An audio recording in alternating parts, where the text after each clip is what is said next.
Boletín de la Conferencia General de 1895, mensaje número 8, abolición de la enemistad. A.T. Jones. Hoy comenzaremos nuestro estudio con el texto que consideramos ayer, Santiago 4:4.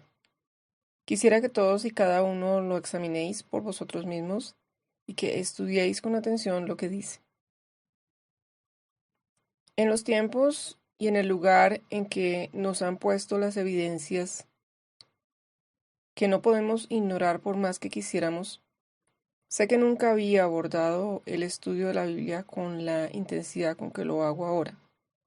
Deseo que sometan completamente sus voluntades y facultades a la dirección del Espíritu Santo, que entreguen su mente a Dios de forma que Él sea quien nos guíe allí donde quiere llevarnos. Abro comillas. Adúlteros, ¿no sabéis que la amistad del mundo es enemistad contra Dios? Cualquiera, pues, que quiera ser amigo del mundo, se constituye enemigo de Dios. Cierro comillas. Quisiera que presten atención a la pregunta. ¿No sabéis que la enemistad del mundo es enemistad contra Dios? La lógica obliga a aceptar que la única posibilidad de que un alma se mantenga separada del mundo y por lo tanto de Babilonia es destruyendo esa enemistad. Porque observen, no es que la enemistad del mundo esté enemistada con Dios. Si fuera así, cabría pensar que es posible reconciliarla eliminando lo que la enemistó con Dios. No, no es eso, sino que la amistad del mundo es enemistad contra Dios. Lo que es en ella misma. Y esa enemistad contra Dios, siendo en ella misma enemistad contra Dios, nos pone a nosotros en enemistad contra Él. El hombre puede ser reconciliado con Dios al erradicar esa enemistad, pero la enemistad nunca puede reconciliarse con Dios. Y la humanidad, enemistada de esa manera con Dios, resulta reconciliada solamente al quitar dicha enemistad. Tenemos la clave del asunto en el hecho de que la amistad del mundo es enemistad contra Dios. La amistad del mundo y la enemistad son una y la misma cosa. Nadie puede tener esa enemistad contra Dios y tener la amistad del mundo, pues esta última conlleva la primera. Repitámoslo una vez más. La única esperanza para alguien de estar separado del mundo tal como la Escritura demanda y tal como es pertinente en nuestro tiempo más que en cualquier otro tiempo precedente, es quitando esa enemistad. Es todo cuanto necesitamos y todo cuanto debe ocurrir, pues una vez quitada la enemistad quedamos liberados. En el capítulo 8 de Romanos, a partir del versículo 7, se hace referencia a eso mismo. Abro comillas. Por cuanto los designios de la carne son enemistad contra Dios, porque no se sujetan a la ley de Dios ni tampoco pueden. Cierro comillas. Eso enfatiza el pensamiento que hemos presentado en relación con el texto anterior, a propósito de la imposibilidad de que esa enemistad resulte reconciliada con Dios. Nada hay que pueda hacerse, excepto quitarla, destruirla. Se puede hacer algo con ella, pero no se puede hacer nada por ella, debido a que es en ella misma enemistad contra Dios. No se sujeta a su ley, ni es posible que lo haga. El propio Dios no puede hacer nada, no puede hacer que la carne y que la mente carnal, los designios de la carne, se sujeten a su ley. Es imposible. Eso no significa reverencia hacia el Señor, ni decir que hay una limitación en su poder. Dios puede destruir lo malvado, junto con lo que conlleva, pero no puede hacer algo en favor de ello. No puede reformarlo ni mejorarlo. Y los que viven según la carne no pueden agradar a Dios. Este mundo es totalmente de la carne. Pero no sois del mundo, antes yo os elegí del mundo. Juan 15:19. Él ha separado a los cristianos de la carne, los ha separado los designios de la carne, de la mente carnal y del señorío carnal. Eso separa del mundo, al separarnos de aquello mismo que nos ancla al mundo. Solo el poder de Dios puede hacerlo. Recordemos ahora algunos momentos de la creación del hombre de manos de Dios. Génesis 2. Cuando Dios creó al hombre, afirmó de él y del resto de las cosas creadas, no simplemente que eran buenas, sino que eran buenas en gran manera. El hombre, el primer Adán, tal como era cuando fue creado, se alegraba al oír la voz de Dios, se deleitaba en su presencia. Todo su ser respondía gozoso a su llamada. Pero al Edén llegó otro que puso en la mente del hombre desconfianza hacia Dios. La serpiente dijo a la mujer: ¿Así que Dios ha dicho que no comáis de todo árbol del huerto? Ella respondió: Podemos comer del fruto de los árboles del huerto, pero del árbol que está en medio del huerto, Dios ha dicho: No comeráis de él, ni lo toquéis, para que no muráis. La serpiente dijo: No moriréis. Pero Dios sabe que el día que comáis de él serán abiertos vuestros ojos y seréis como Dios, conocedores del bien y del mal. La insinuación tenía el siguiente propósito. Dios mismo sabe que eso no es así. Él sabe que no es cierto lo que os ha dicho. Y eso significa algo más. Significa que no os está tratando bien. Dios no quiere que lleguéis al lugar en el que eso os situaría. No quiere que tengáis lo que eso os daría. Sabe lo que lograríais con ello. Y como no quiere que lo tengáis, por eso os dice que no lo comáis. Tan pronto como Eva acogió esas sugerencias, comenzó a pensar que ahora veía algo que antes no había visto. Pero se trata de algo que en realidad no era cierto. Tal como el Señor los hizo y tal como deseaba que continuaran, habían de recibir de Dios mismo toda la instrucción y el conocimiento. Habían de dar oído a su palabra, aceptarla y permitir que los guiara y viviera en ellos. De esa forma tendrían la mente de Dios, tendrían los pensamientos de Dios al tener su palabra, pues, morando en ellos. Pero ahora hizo incursión otra mente totalmente opuesta. Se aceptaron otras sugerencias, se dio libre curso a otros pensamientos, fueron aceptadas otras palabras, hubo otra sumisión y obediencia a ellas, de forma que la mujer vio que el árbol era bueno para comer. ¿Y lo era?, preguntó. No, no lo era, pero al haber dado oído a esas palabras, estaba haciendo cosas que no eran tal como ella las veía. Las vio como no las había visto nunca antes, ni las habría visto jamás según la luz de Dios. Pero sometiéndose a esa otra mente, vio las cosas en una luz totalmente falsa. Vio que el árbol era bueno para comer y deseable para alcanzar sabiduría. No era así, pero ella lo vio así. Eso demuestra el poder de engañar que hay en las palabras y en los caminos de Satanás, quien estaba haciendo esas sugerencias. Tan ciertamente como uno inclina su mente en esa dirección, o tiene algo en su mente que simpatice con ello, está dando a Satanás una oportunidad de obrar y hacer que vea las cosas de la forma en que no son, que vea como una deducción necesaria e incuestionable,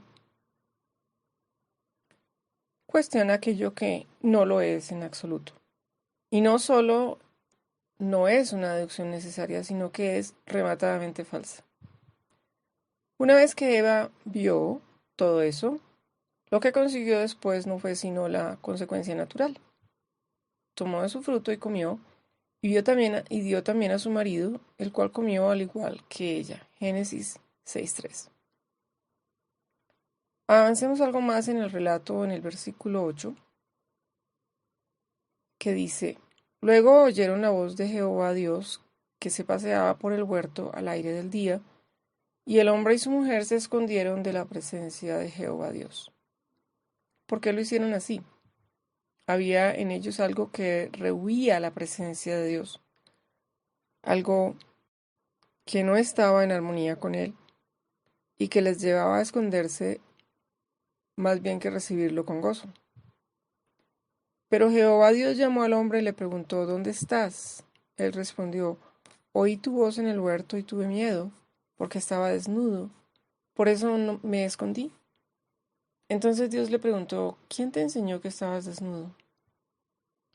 Ahora bien, la pregunta: ¿acaso has comido del árbol del cual yo te mandé que no comieras? Y Adán respondió: Sí, he comido del árbol y tengo la impresión de no haber hecho precisamente lo correcto y lo lamento. ¿Es eso lo que respondió? No. La pregunta era muy clara. ¿Has comido del árbol del cual yo te mandé que no comieras? ¿Acaso no había comido de él? Ciertamente lo había hecho. ¿Por qué pues no lo reconoció? Lo consideraremos un poco más adelante en nuestro estudio. Adán no respondió afirmativamente. No obstante, esa era la única respuesta posible. En su lugar dijo: La mujer que me diste por compañera me dio del árbol y yo comí. Finalmente admitió haber comido del árbol. Pero, ¿dónde vino su admisión? En el último sitio posible, la mujer. Y hasta el propio Señor tenían que ser señalados como culpables antes de que Adán admitiera su culpabilidad. Virtualmente estaba diciendo: de no ser por la mujer, yo no habría hecho eso. Es ella quien me lo dio, pero la mujer jamás me lo habría dado si no hubiera estado allí. Y nunca habría estado allí si tú no lo hubieras puesto. Si ella no hubiera estado allí, no me lo habría dado y en ese caso yo no habría hecho. Así pues, aunque de hecho lo comí, la responsabilidad se encuentra mucho antes de mí. ¿Qué es lo que hacía, qué es lo que había en él que lo llevaba a implicar a cualquier otro en el universo antes que a él mismo y antes que admitir su parte en el asunto? Simplemente el amor al yo, la defensa de sí mismo, la autoprotección. Entonces Jehová Dios dijo a la mujer: Otra pregunta simple y clara. ¿Qué es lo que has hecho?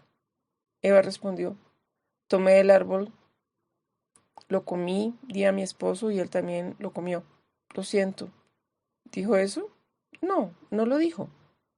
Recuerden que está respondiendo a la pregunta: ¿qué es lo que has hecho?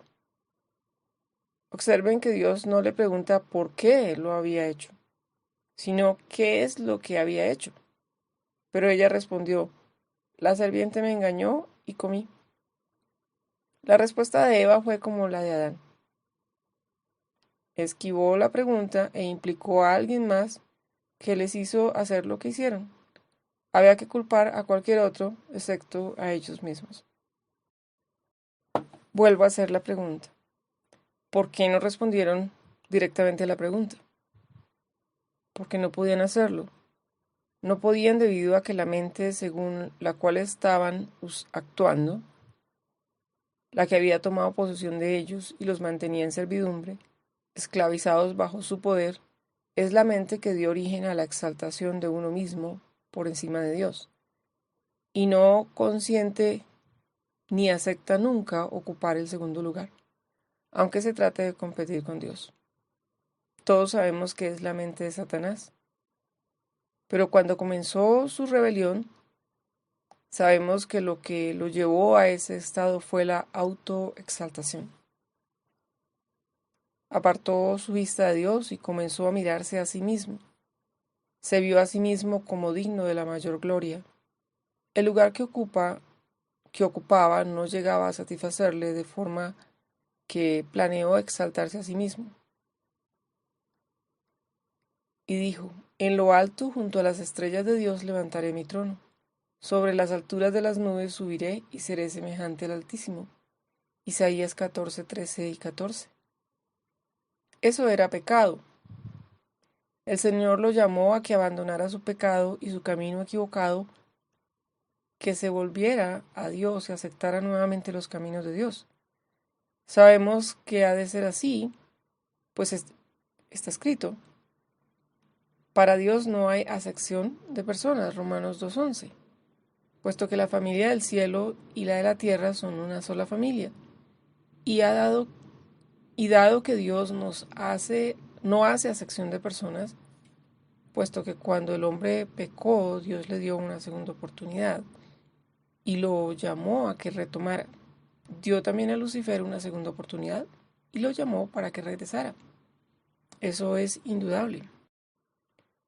Lucifer habría podido dejar su camino. Podría haber dejado su yo y se podría haber sometido a Dios. Pero en lugar de ello, desoyó el llamado, rechazó el don de Dios, no quiso volverse de sus caminos ni someterse nuevamente a Dios. En ello no hizo más que reafirmarse en su curso de autosuficiencia, en contra de todo cuanto Dios pudiera hacer. Y la mente que está en él, confirmada así en el pecado y la rebelión contra Dios, es enemistad. No es simplemente que esté en enemistad, sino que es enemistad contra Dios, y no se sujeta a la ley de Dios, ni tampoco puede. Adán y Eva aceptaron esa mente, que tomó entonces posesión del mundo entero, puesto que ellos, al aceptarla, entregaron este mundo a Satanás, quien se convirtió así en el Dios de este mundo. Por lo tanto, esa es la mente de este mundo, la mente que lo controla. Esa mente de Satanás, la mente del Dios de este siglo, es la que controla a la humanidad, tal como está en este mundo, y es en ella misma enemistad contra Dios, no sujetándose a la ley de Dios y siendo imposible que lo haga. Esa es la razón por la cual Adán y Eva no podrían responder con llaneza a esa pregunta directa. El hombre la puede responder ahora, pero no podía entonces por la razón de que Satanás los había tomado bajo su dominio y no había otro poder que los controlara. Su control era en aquel momento absoluto y la situación de ellos era en total depravación. Pero Dios no los abandonó allí, no abandonó a la raza en aquella condición. Girándose, dijo a la serpiente: Pondré enemistad entre ti y la mujer, y entre tu simiente y la simiente de ella. Esta te herirá en la cabeza, y tú le herirás en el carcañal. Así pues, existen dos enemistades en este mundo: la que proviene de Satanás, y es enemistad contra Dios. La otra proviene de Dios, y es enemistad contra Satanás. Y en esas dos enemistades vienen los dos misterios: el misterio de Dios y el misterio de la iniquidad. Esa enemistad contra Satanás es, por supuesto, la justicia de Dios. Al decir: pondré enemistad entre ti y la mujer, Dios quebrantó el yugo de Satanás sobre la voluntad del hombre, concediéndole nuevamente libertad para elegir a qué autoridad quería seguir, qué rey y qué mundo sería el suyo. En esa su palabra, Dios rompió el dominio absoluto de Satanás y dio al hombre libertad de elegir a quién quería pertenecer. Y desde ese momento, aquel que escoja el camino de Dios, sometiendo la voluntad a su control, puede responder al Señor con llaneza, de forma que cuando el Señor venga y le pregunte: ¿has hecho tal y tal cosa?, pueda responder sí, sin implicar absolutamente a ningún otro en el asunto. Eso es confesión de pecado. Vino así la capacidad de confesar el pecado, y ello revela la bendita verdad de que el poder de confesar el pecado, el arrepentimiento, es el don de Dios. Siendo que la mente de Satanás es la mente de este mundo, la mente que controla al hombre natural es enemistad contra Dios y pone al hombre en enemistad con Dios. No es posible reconciliar esa mente con Dios, ya que no se sujeta a la ley de Dios ni puede hacerlo. Lo único que cabe hacer es deshacerse de ella de alguna manera. Si eso resulta posible, entonces el hombre resultará reconciliado con Dios y todo estará bien. Estará nuevamente unido a Dios y las palabras, pensamientos y sugerencias de Dios pueden llegar de nuevo a él a fin de ser su guía y poder controlador. Y puesto que esa mente no puede ser reconciliada con Dios, lo único posible es destruirla. Entonces, y solo entonces, y por ese medio, puede el hombre estar en paz con Dios y separarlo del mundo. Demos gracias al Señor, puesto que tenemos las buenas nuevas de que ha sido destruida. En lo relativo a cómo ha sido destruida y cómo podemos disfrutar de ese beneficio, será objeto de estudio más adelante. Considero que son muy buenas nuevas el que Dios nos diga que el conflicto está resuelto. Es el Señor quien nos llevará a la bendición y al gozo, la gloria y el poder de ello. Sabemos que esa enemistad, esa mente del yo y de Satanás, separó al hombre de Dios, pero Dios abrió el camino para que el hombre regresara.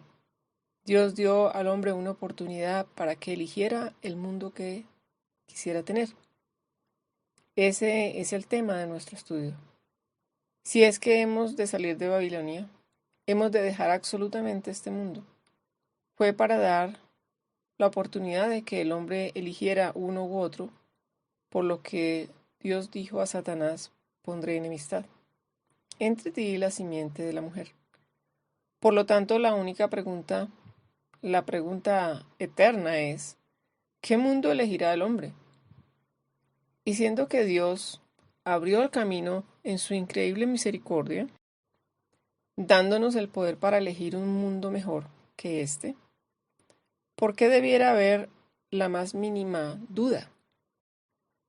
Vayamos al primer versículo del capítulo 2 de Efesios y leamos las buenas nuevas de que ha sido destruida la enemistad contra Dios, de forma que todos pueden ser libres. Abro comillas. Él os dio vida a vosotros, cuando estabais muertos en vuestros delitos y pecados, en los cuales anduvisteis en otro tiempo, siguiendo la corriente de este mundo, conforme al príncipe de la potestad del aire, el príncipe que ahora opera en los hijos de desobediencia. Cierro comillas. Anduvimos según ese espíritu. ¿Cuál es el espíritu que reina en los hijos de desobediencia? El mismo que rige el mundo. La mente que originó el mal en el Edén y que es enemistad contra Dios. ¿Quién es el príncipe de la potestad del aire? El que obra en los hijos de desobediencia. El Dios de este mundo que nada tiene que ver con Jesucristo. Gracias a Dios. Leo, abro comillas. Entre ellos vivíamos también nosotros en otro tiempo, andando en los deseos de nuestra carne, haciendo la voluntad de la carne y de los pensamientos. Cierro comillas.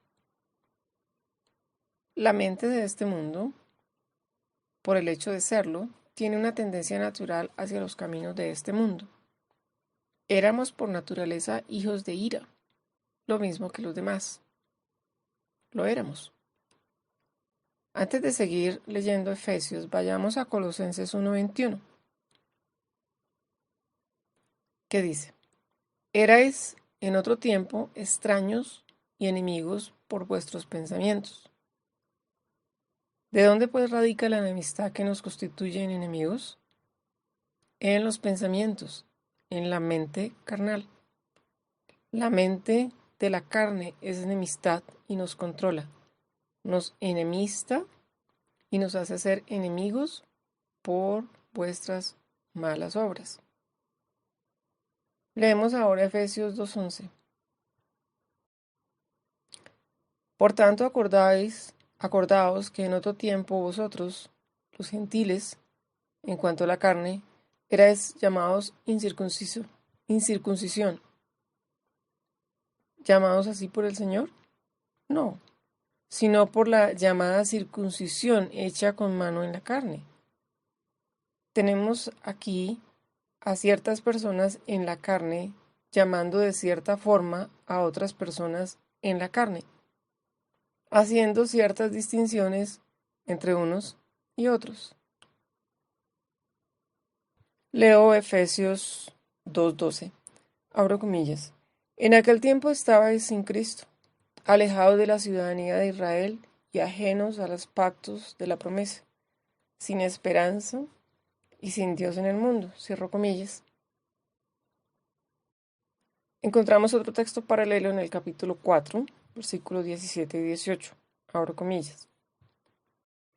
Esto pues digo y requiero en el Señor, que ya no andéis como los otros gentiles, que andan en la vanidad de su carne, de su mente, teniendo el entendimiento entenebrecido, ajenos de la vida de Dios por la ignorancia que en ellos hay, por la dureza de su corazón.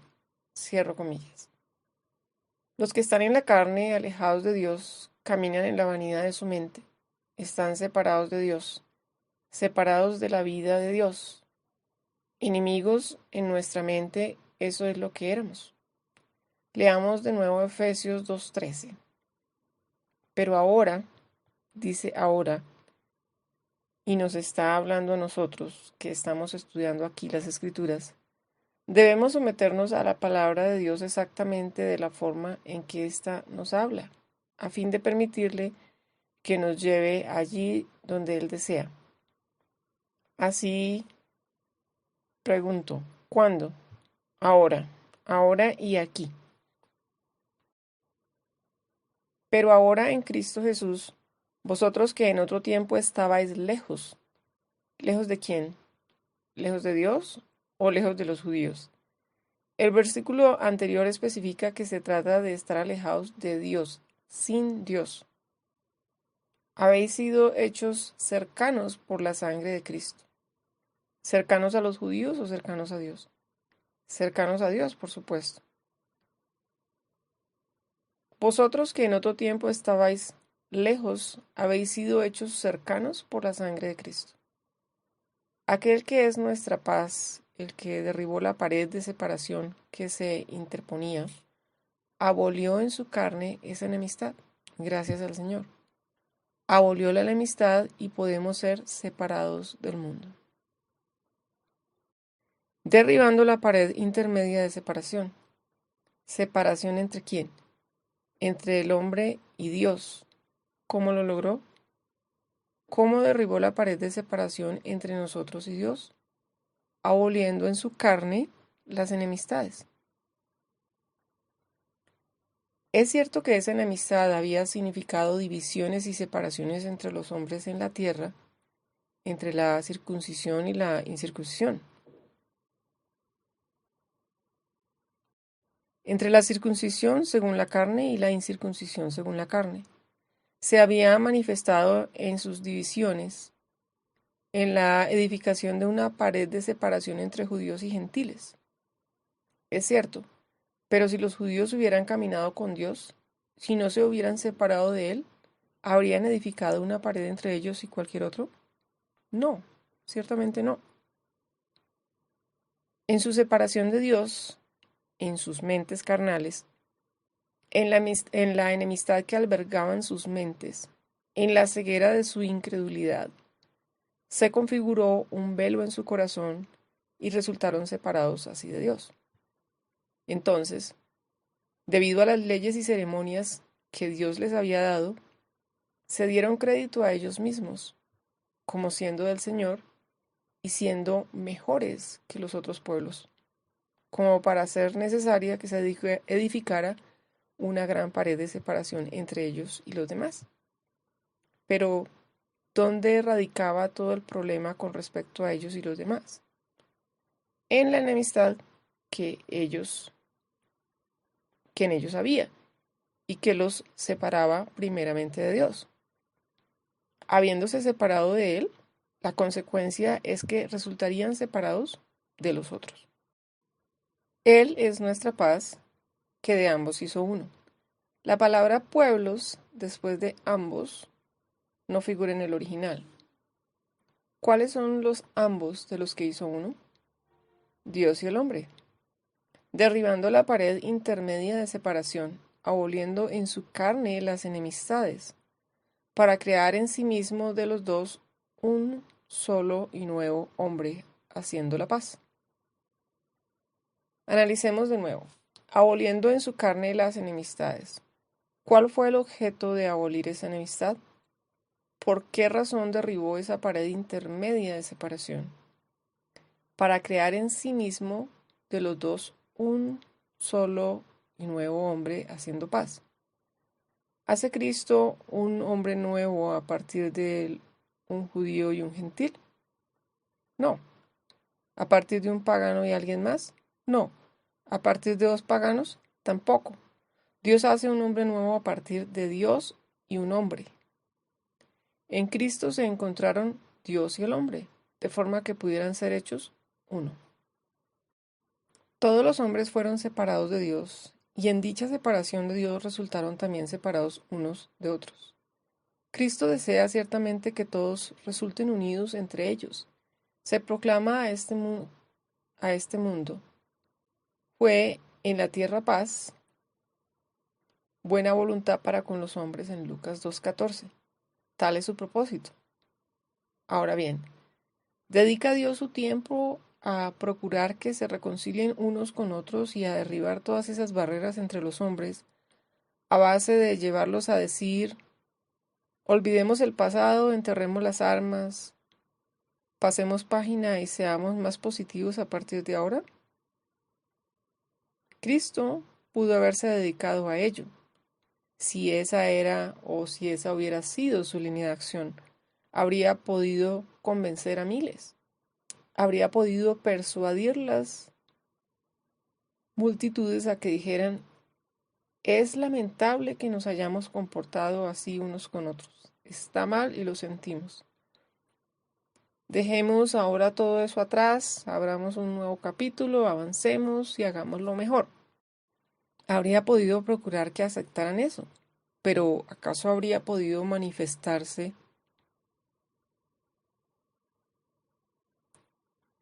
y mantenerse firme en ese propósito? No, puesto que seguía persistiendo el elemento malvado causante de la división. ¿En qué consistía? En la enemistad y separación de Dios, que era la causa de la separación entre unos y otros. ¿De qué habría pues servido que el propio Señor procurara que los hombres aceptaran allanar sus diferencias sin ir a la raíz del problema, extirpando esa enemistad causante de separación? Al separarse de Dios, resultaron separados también entre ellos mismos, y la única forma de destruir la separación existente entre unos y otros era necesariamente destruir la separación de ellos con Dios. Y lo efectuó aboliendo dicha enemistad.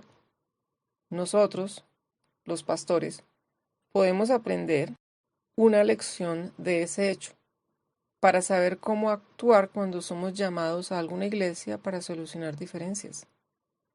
No tenemos absolutamente nada que hacer en el terreno de las dificultades entre unos y otros como tales. Debemos abordar la dificultad entre las personas y Dios. Una vez que eso se haya solucionado, desaparecerá toda división o separación entre ellos.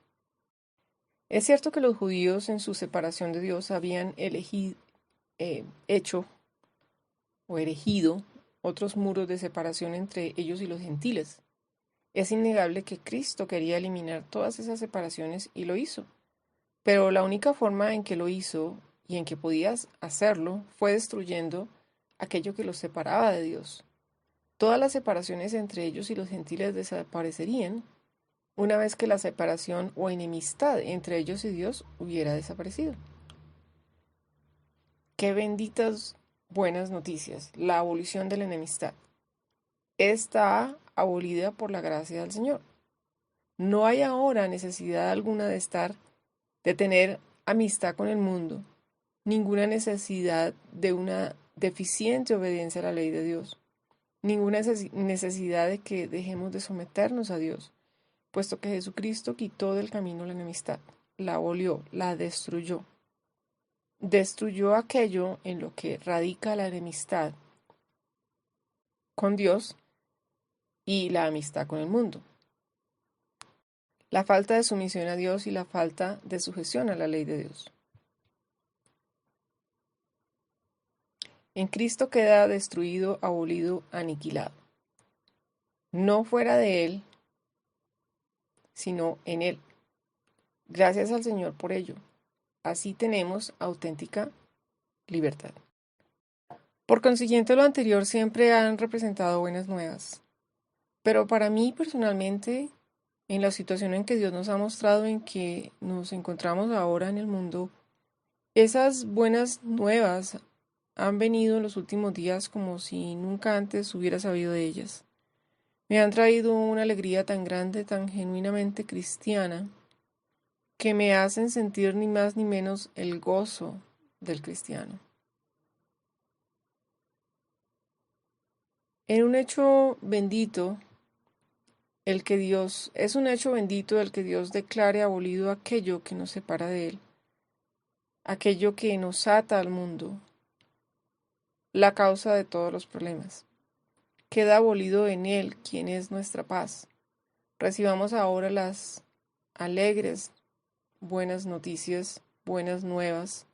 Gocémonos en ellas día y noche, de forma que Dios pueda llevarnos más y más a los pastos verdes y a las aguas tranquilas del reino glorioso al que nos ha trasladado. No temamos o no temáis, porque yo os doy buenas nuevas de gran gozo, que será para todo el pueblo, que os ha nacido hoy en la ciudad de David un Salvador, que es Cristo el Señor. Lucas 2:10.